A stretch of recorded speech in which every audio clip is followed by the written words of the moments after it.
ថ្មីបដូរម៉ូដស្លៀកពាក់ខោអាវជំរះពណ៌ស្រស់ឆើតឆាយឃើញមនុស្សម្នាក់ដែលរឹងមាំជាងមុនបោះចោលរឿងសៅមងក្នុងធុងសម្រាមឆ្នាំចាស់ឬយកស្នាមញញឹមមកតបតែលើផ្ទៃមុខម៉ែអើយកុំមិនស្ដីកុំស្ដីកំរអ៊ូដាក់កូនស្ដាប់កូនសិនម៉ែមានតែម្ដងទេទុកឲ្យកូនសប្បាយចុះបេះដូងកូនកំពុងលោតតាមចង្វាក់ស្គរដៃចង់រំអស់ដៃអស់ជើងក្នុងវងរំយូវងបោះអង្គុញចោលឈូងទាញប្រត់ឲ្យអស់កម្លាំងនេះជាអត្តសញ្ញាណជាឈាមជួខ្មែរយើងសំលេងសើចកអាយលន់ឮពេញភូមិស្រុកគ្មានអ្នកណាដើរចេញពីភាពសប្បាយនេះទេកាន់ចានស្រាក់ទៅវត្តប្រគេនចង្ហាន់ដល់ព្រះសង្ឃបងអែមសង្ខ្យានមន្តសមដាក់លើបូជាសំពះសំពោជ័យពីទេវតាឆ្នាំថ្មីអរគុណជីវិតដែលឲ្យខ្ញុំក្រោកឈរម្ដងទៀតមួយឆ្នាំមានម្ដងរាល់ទៅកំចាំ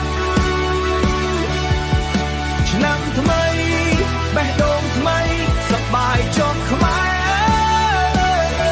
សប្បាយចុះខ្មែរសប្បាយចុះខ្មែរកាត់សង្ហាលៀបជែលឲ្យរលោង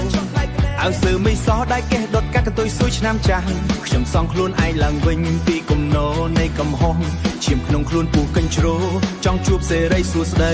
លោកពុកកុំតន់អាប្រើឲ្យកូនដើរលេងសិនទុកកង្វល់ទាំងប៉ុន្មានខ្ញុំក៏ពីចោលក្នុងដី